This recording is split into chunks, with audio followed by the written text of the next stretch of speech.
Eu estou fazendo vídeos em YouTube talvez por 4 anos. Eu não sei mais esses 4 anos. Ok. Instrucciones.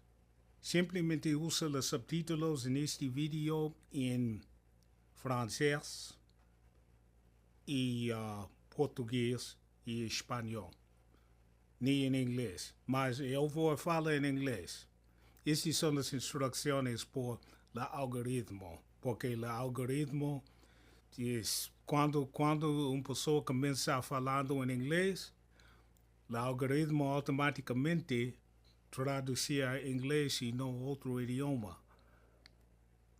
Então, eu começo em inglês. Okay, I just said it's hot in here. I just said that I started out this video in Portuguese because I don't want the algorithm to translate this. For people who are watching it, I don't want them to translate this into just English. Now, English is the most popular genre in YouTube because, of course, that's where it all started. And that's where the most digital capacity is. It's in the United States, and of course in China. So the most money to be made is definitely in the United States. So it's to your advantage to have videos in English. And that's for those of you who are making videos that are in other countries. It's to your advantage to have your video in English. Okay. You will see many people, they'll say, I'm in Santo Domingo and I watch telenovelas and I read a couple books and now I'm fluent in Spanish. Okay. When people make those particular claims, doubt them. And in this video, I'm going to show you exactly why you have to doubt what they're saying. The languages that we speak today, and let's go with the 600 dominant languages. There are many more, but let's say the 600 dominant language. Okay. You'll have a main language, and then there'll be languages that are going to be substrated, and that isn't an inferior language. That's substrated, and substration, like, wow, excuse me. Okay, I'm standing on planet Earth, right? I'm standing on the surface of the Earth. I'm standing on the surface of the Earth, but I'm standing on a substrata. I'm standing on a substrata. There are many things that are you have the atmosphere, you have the surface of the earth itself, and then it's going to go all the way down to the core. Now, if I take away the core because I say that okay, a substrata is a negative thing, if I take away the core, then I'm going to fall straight through the atmosphere and fall straight through the crust because there's nothing supporting it. There's no stability. So what you're going to see in this video is why when somebody says to you, hey, I was watching telenovelas and now I speak Spanish, and why that is not true. And also this video is going to explain to you why you just can't sit. You can't sit in Boston. You can't sit in Boston and learn Spanish in Madrid. No matter how well intended your Spanish teacher is, it can't be done. It's like I'm in Chihuahua, which isn't Spanish. I'm in Chihuahua, and a guy hears my accent, and so he likes the accent. No, hold up. Where was I? Not Chihuahua. This is important to me to remember where I was at. Well, I was in the supermarket because I can't remember S-Mart. I'm in S-Mart. So I'm in S-Mart, and I'm talking to the lovely one, and we're trying to check out, and obviously I have accented I have accented Spanish, but it doesn't sound like an English accent. It's a Portuguese accent. See, it's a Portuguese accent. So the guy in back of me, he says, "Look." He starts speaking, and I noticed that he doesn't have a Spanish accent that I'm accustomed to. And so I said, "What other language do you speak?" And he said he was from St. Louis, Port to Sea. As soon as he said he was from St. Louis, Port to Sea, I knew that 1.5 million people right around St. Louis, Port to Sea, that they speak Nawa because it's very mountainous, and they're still back in the, there's still Indians there. If you can call somebody an Indian, and I mean that in the positive term, not in the negative term. So in this video, you're gonna see a lady where she goes to Puebla, and when she's in Puebla, she's gonna say to a lady in the video, "Hey, tú hablas español?" And the lady is gonna say, "Sí, yo hablo español." And the point of this is, when the lady says, "Yes, I speak Spanish," I'm burning up, and it's November. So when the lady says, "Hey, I speak Spanish," the lady in the video is going to tell you that 80% of the people that are in the region of Puebla where she is at, that they do not speak Spanish in the house, that they speak Nahua in the house.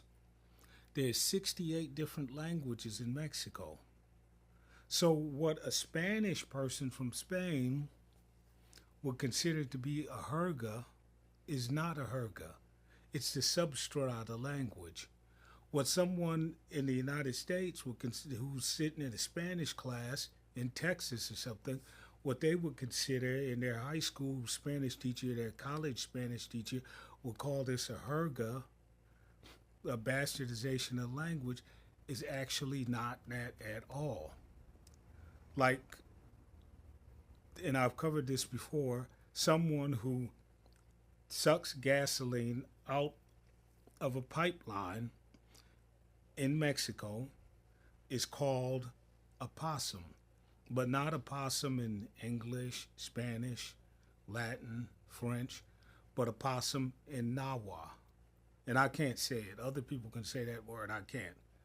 But that's why I'm suggesting talk to someone who only speaks Spanish, and talk to someone from central Mexico, particularly someone. Now, when I say only speak Spanish, that doesn't mean that they don't speak one of the indigenous languages of Mexico. You want them to speak Spanish and the indigenous language, or know of the indigenous language, know enough words to know that chamba is not Spanish. It's native Spanish. To know that elote is not Spanish. It's native Spanish. So that's what you want. And that's why I'm suggesting Cynthia. It's just far easier for you to go ahead on, call Cynthia on WhatsApp and talk to her for an hour. And of course, you're not going to understand anything, and that's fine. And then you just send $20 to PayPal. That's just a lot easier. And over the course of time, with this unintelligible input, you're going to start to understand. And here's something that I hadn't considered. I can make 1 billion YouTube videos. I'll never run out of material, because what I assumed is not true. I assumed that when ChatGPT came online, that everyone would rush to ChatGPT and become plurilingual.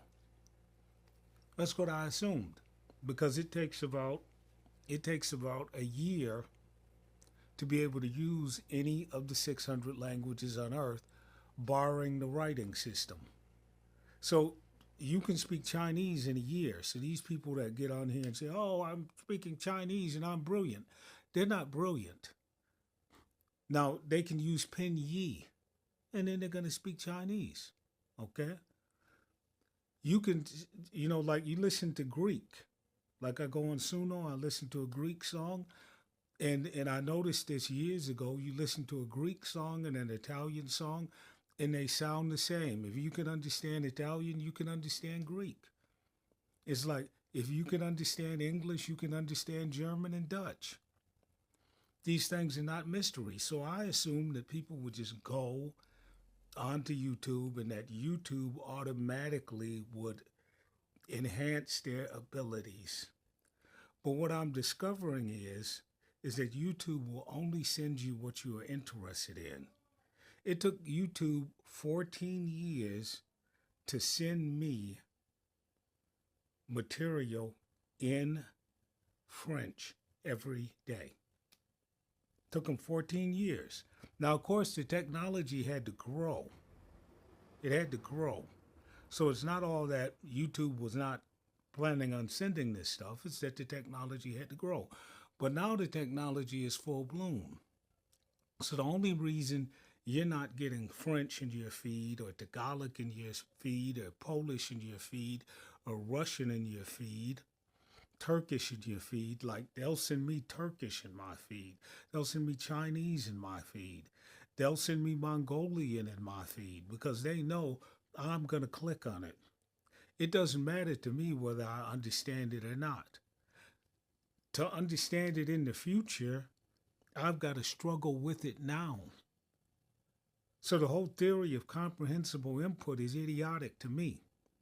So what you're going to see in this particular video is you're going to see exactly why when people say, yeah, I was watching YouTube. Somebody like Don Banks, and now I speak Portuguese. Don Banks is talking about cariocas. Eu estou em Rio de Janeiro, eu estou aqui com os cariocas. He has no idea what a carioca is. That's not a person from Rio de Janeiro. Carioca é uma pessoa que mora em Casa Blanca, que mora, que branca. That's a carioca. That's what a carioca is. And if you go farther enough out into the Amazon and you say carioca, and they speak the indigenous languages in the Amazon, they will tell you exactly what they're saying when they say carioca. So you just can't get on here and say, oh, yeah, I speak Portuguese. If you are born speaking Portuguese, it takes 46 years to have good Portuguese. 46 years. So that means that most people that only speak Portuguese never achieve it. It takes 40 plus years to speak good Spanish. And in Mexico, it can take longer if you consider all of the plethora of ingredients that go into Spanish in Mexico. If you are in Iberia and you don't speak Portuguese, French, and Spanish,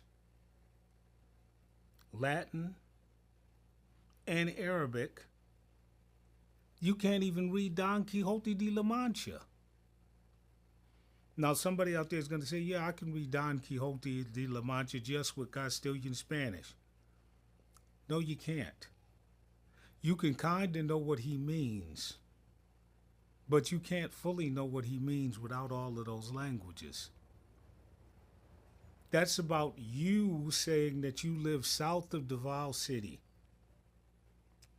You live south of Davao City, and you go to an island that's about 60 nautical miles south of Davao City.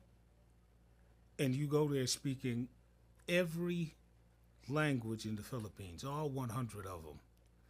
When you get to that island, And there's going to be nothing but Filipinos on the island, but the island belongs to Indonesia. The language is going to change. So you can't live in Zamboanga City and not know the Wika in Indonesia. Okay? You can't do it. So this video is going to be long. Get all the way to the second video. And then if you want to contrablast, like King James would say, if you want to contrablast my assumptions that because you can't speak it or you are unaware of any of the indigenous substrata languages in Mexico, that you don't have, you're not literate in Spanish, you're not fluent in Spanish, you wanna challenge that assertion. You want to challenge that. I'm in Mexico, so I can swing open the door right now and I can talk to Mexicans all day long. And I see when someone from Puebla is talking to someone that's norteño, or when the norteño is talking to someone from Chiapas. I see the miscommunication where they're talking past one another. They'll literally talk past one another. And then they'll have to come and agree upon the terms. I can turn on Mexican TV and I can see that the Mexican government, whenever they make an official statement, they use subtitles. I'm going to say that again. Whenever the Mexican government makes an official statement on TV, they use subtitles. If someone runs for president in Mexico, they use subtitles. Yeah, they use subtitles, which is in a Castilian form of Spanish. They don't use Mexican Spanish, they'll use the Castilian form. Now, what you assume is when I say Mexican Spanish, that I'm talking about how you pronounce it. That's not what I'm talking about. I'm talking about the use of the substrata. When you speak in Castilian Spanish, you don't use any of the substrata. You just use straight Castilian Spanish, like spoken by Hernan Cortez, not by Christopher Columbus, because he was Italian and he spoke Italian, Latin, Spanish, French. So you can't go by Columbus. Okay, so watch the video. Take your time. Understand these things. Particularly see when the woman in this video, listen to how she speaks Spanish and listen to how these people that are around this waterfall speak Spanish. And listen when she says to the woman, when she asks the woman, "Tú puedes hablar español?" And listen to her reasons. Now, you'll never run out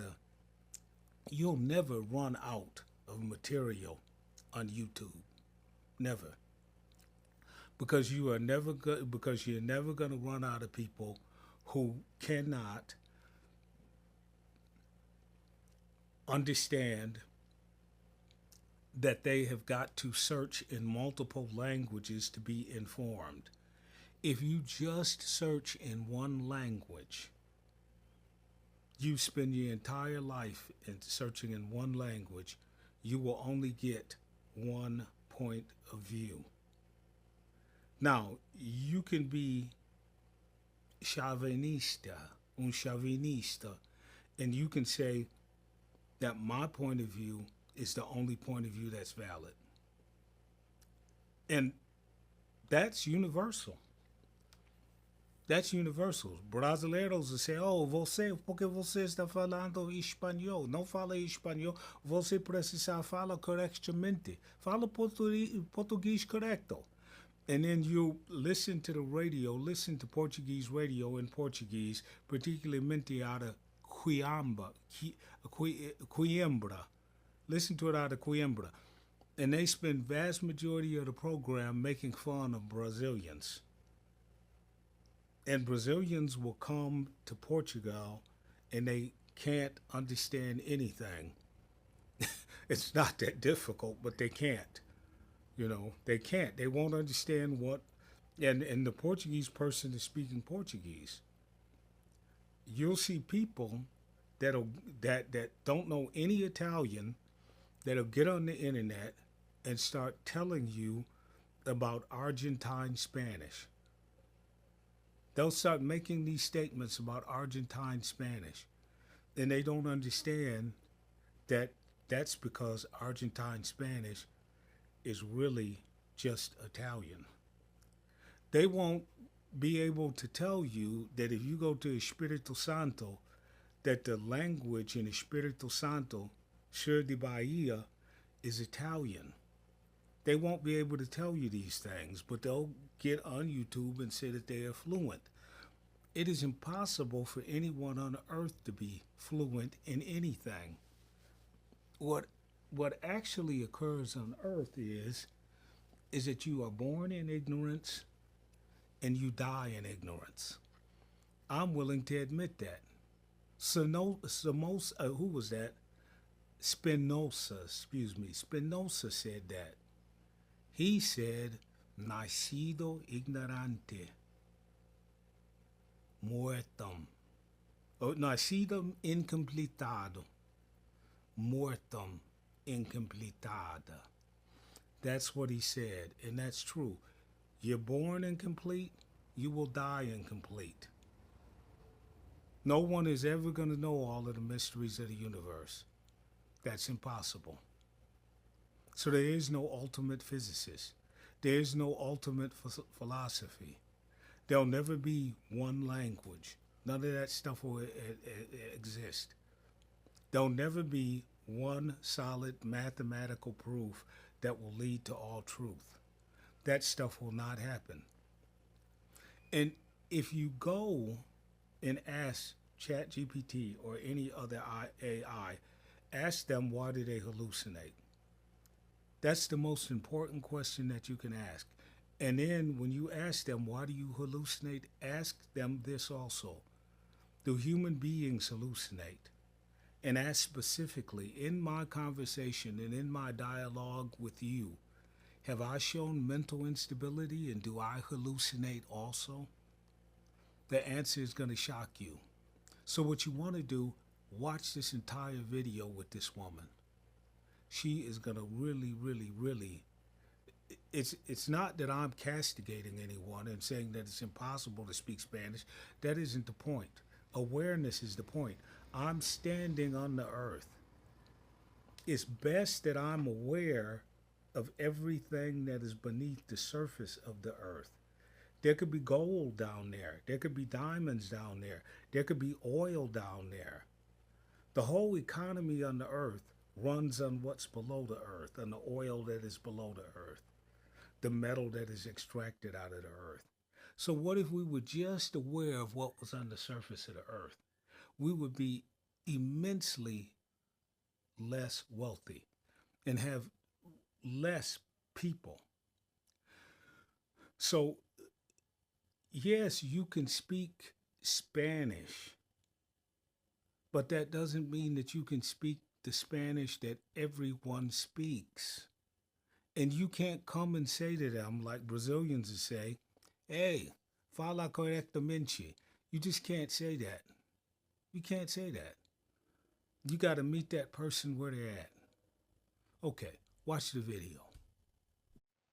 The first part of this video is going to be in French, and it's going to be talking about protests in Mexico City. And you've got to understand French in Mexico. At least you've got to be able to read it and be aware of all of the figures that were the Frenchmen who have taken part in the building and construction of Mexico. Now, you're going to think that that's absolute nonsense. But here's why. Mexico operates under French imperial law. not under American constitutional law or British common law, under French imperial law.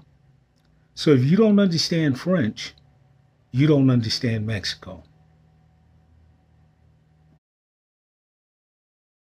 Le Mexique est en proie à de violentes manifestations. La génération Z se soulève contre les cartels mexicains, mais aussi contre la présidente Claudia Sheinbaum. Pourquoi cela se produit-il et pourquoi maintenant ?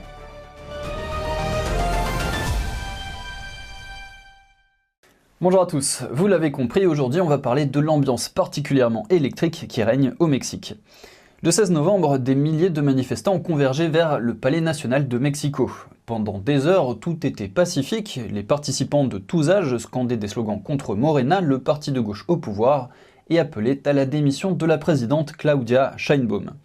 Mais l'après-midi, les tensions ont explosé au Zócalo, la place de la Constitution située dans le centre historique de Mexico. Environ 1000 personnes masquées ont tenté de démanteler les barrières devant le palais. Des manifestants ont lancé des pavés et la police a riposté avec des gaz lacrymogènes. Les affrontements ont été violents, mais finalement, après des heures, la police a repris le contrôle du palais national. À Guadalajara, deuxième ville du pays, des scènes similaires se sont déroulées. Le bilan, plus de 120 blessés, dont une centaine de policiers et 20 arrestations. Une chose qui interpelle dans ces manifestations, c'est un symbole inattendu, le drapeau pirate tiré du manga One Piece.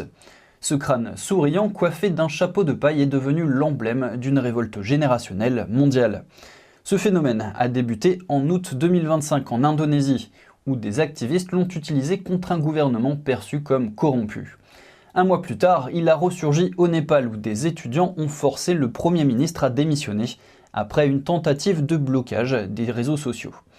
Depuis, il s'est répandu aux Philippines, en France, en Italie, au Pérou, en Slovaquie et maintenant au Mexique. Pour cette génération qui a grandi dans l'ère numérique, culture populaire et politique sont liées. Le drapeau représente la liberté et la rébellion. Dans One Piece, des pirates défient un gouvernement mondial pourri.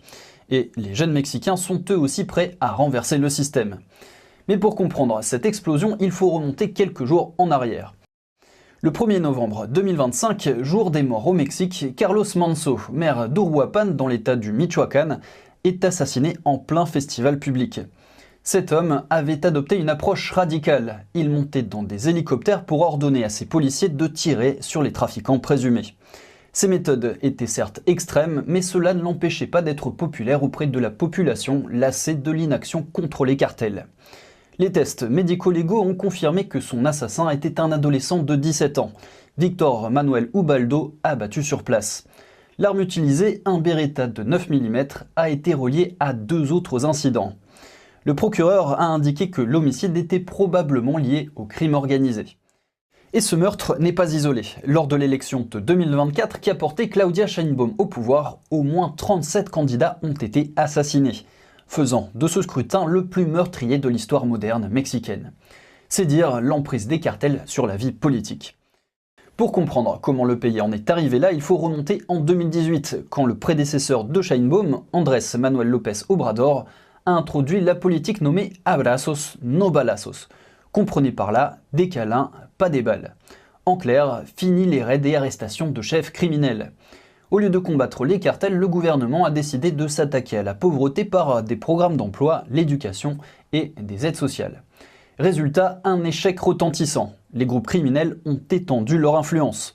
En 6 ans, plus de 185 000 personnes ont été assassinées. C'est plus que sous n'importe quelle administration précédente. Selon l'ACLED, une ONG spécialisée dans l'analyse des données dans les zones de conflit, la violence a placé le Mexique aux côtés de zones de guerre comme la Syrie et l'Ukraine. Le rapport Mexico Peace Index 2024 est accablant. Entre 2018 et 2023, plus de 2600 policiers ont été tués. Le rapport note aussi que les homicides liés au crime organisé ont augmenté de 145% entre 2015 et 2022, passant d'environ 8 000 à 20 000 par an. Dans ce contexte, on comprend mieux pourquoi les manifestants qualifient le régime de narco-État. La présidente Claudia Sheinbaum, elle, a maintenu la ligne politique de non-confrontation. Sa réponse aux manifestations consiste à rejeter la faute sur l'opposition et suggérer des acteurs étrangers. Et sur ce point, il est vrai que maintenant que Trump est de retour au pouvoir, la pression sur le gouvernement mexicain est accrue. Les passages frontaliers ont atteint leur niveau le plus bas depuis 1970, ce qui a profondément affecté l'économie mexicaine basée sur les remesas, c'est-à-dire l'argent envoyé par les Mexicains vivant aux États-Unis vers leur pays d'origine.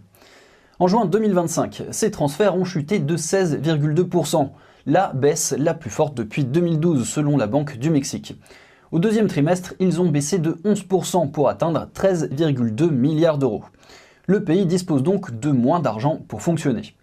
Il faut dire que pendant des décennies, les États-Unis ont servi de soupape de décompression pour le Mexique.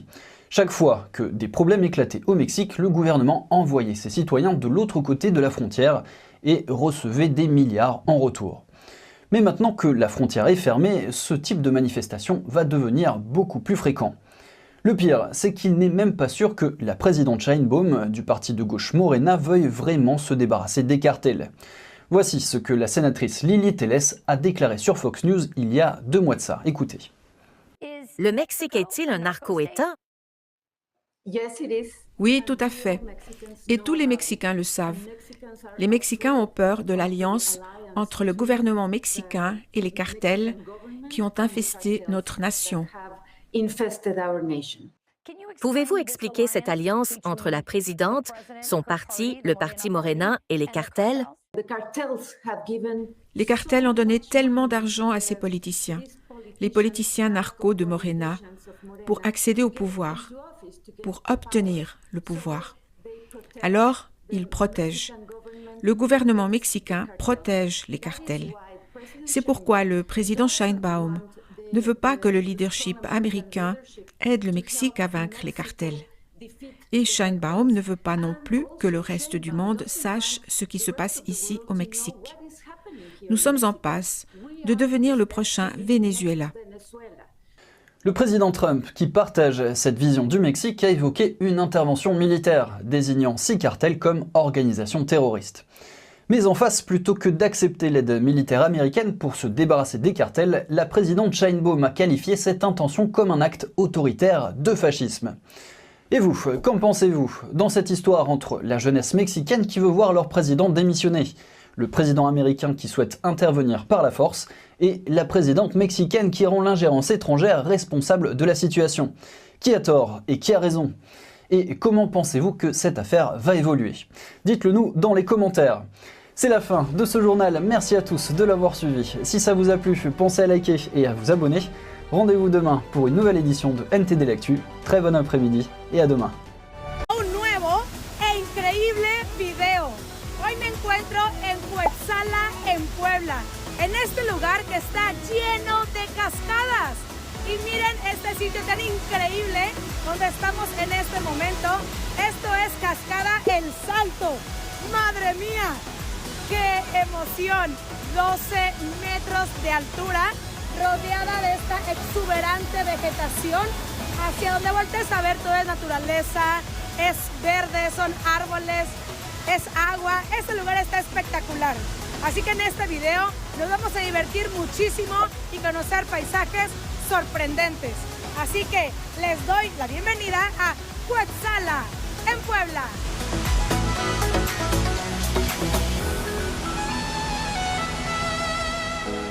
Oigan, pues ¿qué creen? Que venimos comenzando ya esta maravillosa mañana. Yo con cafecito en mano para no errarle. Y como nos venimos muy temprano, aquí esta bella dama nos está esperando con nuestro rico desayuno, que es un itacate. ¿Qué nos preparó? Disculpe. Bueno, ya te lo digo. ¿Sí? Es emoladas, enchiladas, con 2 huevos y cecina. ¡Qué rico! Sí. Miren, el itacate es un desayuno que se prepara prácticamente como para llevar. Así que tú vas caminando y te vas comiendo tu comidita. Ahorita se los voy a mostrar. ¡Qué rico! Yo dije, ¿y eso qué es? Pensé que era una coca. Dije, ¿coca para desayunar? Pero ya me dijeron que es cafecito. La verdad es que qué rico. Aquí en Coetzalan el café es algo pues muy importante. Se da muchísimo café de altura. Uf, huele rico, huele potente. Y miren, este gran itacate me encanta porque viene envuelto en hoja de plátano. Vean qué bonita presentación. Abrimos por acá. Papatía, no es de plátano. ¿Hoja de qué, perdón, Lupita? Papatía. Papatía. Sí, eso también se hace para poner los tamales. Ah, ok, también se puede ocupar. Sí, Pensé sí. que era hoja de plátano. No es eso. Now, the saying to people that expats in the Philippines that it's much easier just to learn Spanish and then go to the Philippines. So go to Mexico first. And that Mexico and the Philippines are the same country sounds crazy, but it's true. And one of the ways that you can tell is that architecturally, Mexico and Philippines are the same. Same city plan, same everything. Same churches, same everything. And Mexican Spanish law ruled the Philippines, not Spanish law out of Madrid. Along with the Napoleonic codes, which I just referred to. Now, one of the ways that you can tell the similarities in that that Mexico and the Philippines are really the same country, not just because of Chavacano, but look at how she's eating, and you'll see the exact same food preparation. Papatía. Es papatía. Miren qué bonito se ve. Aquí viene mi enfrijolada. Con tortilla hecha a mano. Acá viene mi huevito duro. De este lado mi enmoladita. Pollito, no bueno. Auténtico desayuno de campeona. ¿Cuántas horas vamos a caminar ahorita? Vamos a durar entre 6 a 8 horas más o menos. Vamos a hacer senderismo, vamos a ver cascadas, vamos a hacer un poquito de cañón, toboganes y al último vamos a finalizar haciendo un poquito de espeleología, adentrarnos en una gruta de río subterráneo. ¡Wow! Madre mía, todo eso vamos a hacer, así que ocupamos comer bien, un traguito, cafecito y vámonos. Ah, delicioso, exquisito, me encanta el café de Cuetzalan. Nos espera un gran día, familia. Vámonos.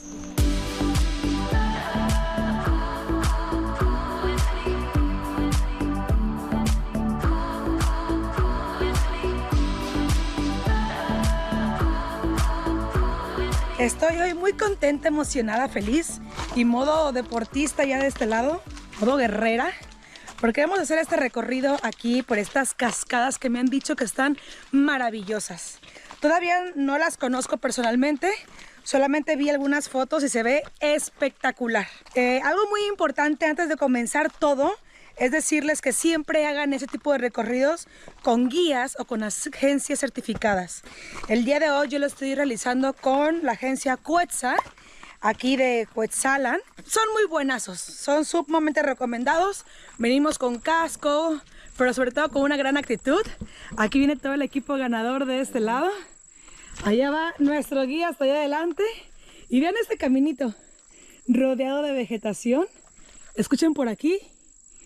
¿Oyeron? Se oyen los grillos. Así que emocionadísima de todos esos paisajes increíbles que les voy a mostrar este día. ¿Están listos, equipo? Sí. No, no los oigo. ¿Están listos, equipo? Sí. Venga, pues pidiéndole permiso a la madre naturaleza de entrar. Y aquí vamos. Y en todo el camino vamos a ir encontrando diferentes árboles frutales. Aquí está, por ejemplo, la vainilla. Esa vainilla que uno compra en el súper y en el botecito que viene como negro, pues aquí está en su forma natural. Ahorita esto de la vainilla se da como en unas como unas vainitas. Ahora todo lo que vayamos encontrando se los voy a ir compartiendo. Y miren, de este lado una pencota de plátanos. ¿Ya la vieron? Oigan, miren, estamos ya en este recorrido. Y pasamos a comprar aquí unos aguas porque curiosamente yo dije, no, pues estamos internados en la selva, no en la vegetación. Pero aquí hay gente que vive y ellos tienen que caminar todo el día.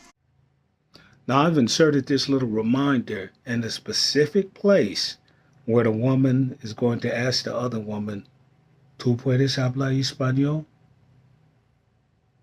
¿Habla español? Sí. Sí, un poco. Qué bonita su blusa. Sí, ¿verdad? ¿Cómo se llama usted? Disculpe. Antonia González. Antonia, ustedes para vender esto aquí Todo ir a traerlo hasta allá. ¿Tienen que subir caminando y todo? Sí, Debe tener las piernas muy fuertes usted. sí, pero pues ¿cómo vamos a hacer? Si no, no va a haber nada. Tiene razón. Oiga, y si algo se le olvida de que, se me olvidaron Pues los ya, chiles. al otro día.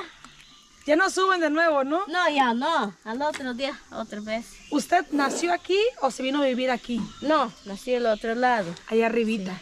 Miren, allá. Nomás que ya me gustó también aquí venir, pues ya ahorita aquí estamos. Miren, aquí está su casa, ahí al fondo. Y aquí, esta es la vista, volteen a ver, que tiene Antonia. Sí. Todos los días. ¿Cómo es vivir aquí? Pues bien bonito, a mí sí me gusta mucho y así me gusta platicar con los que nos vienen a visitar. Claro. Sí, me gusta. Pues qué gusto conocerte, Antonia.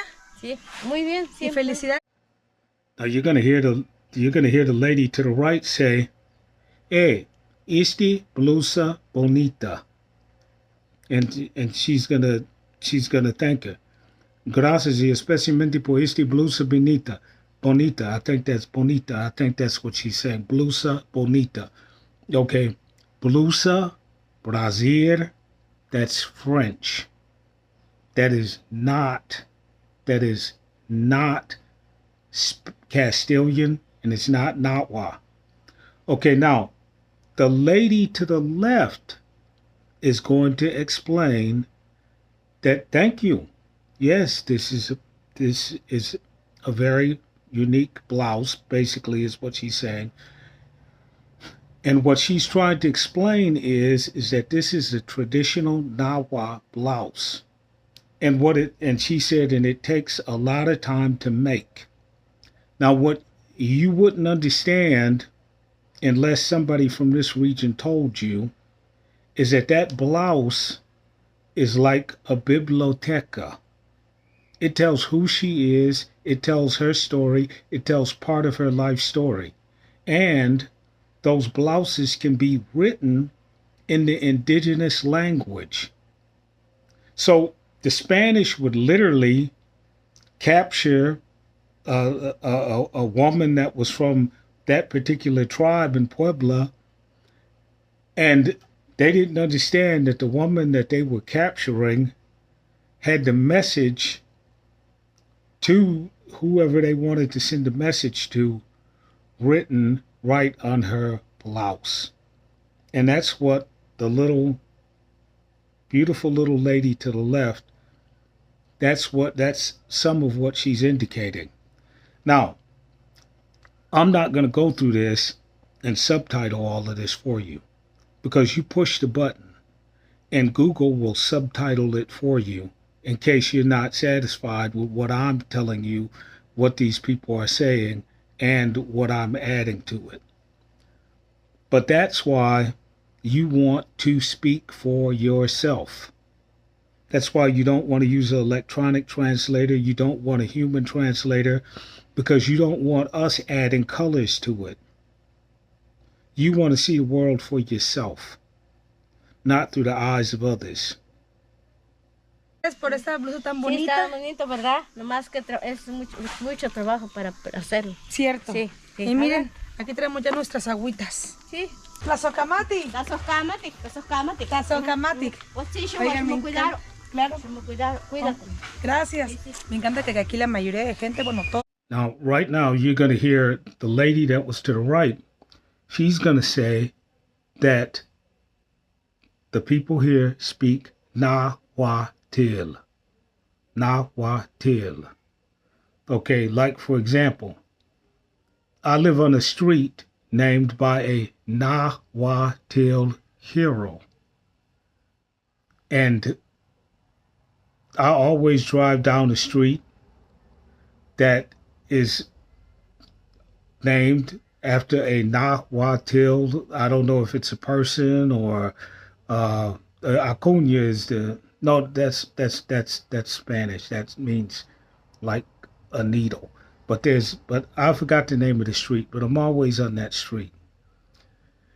And it's in Nahuatl. So all the time in Mexico, you will see things named after Nahuatl. It's like Saginaw, Texas, Saginaw, Michigan, South Dakota, North Dakota, Sault Ste. Marie, Detroit.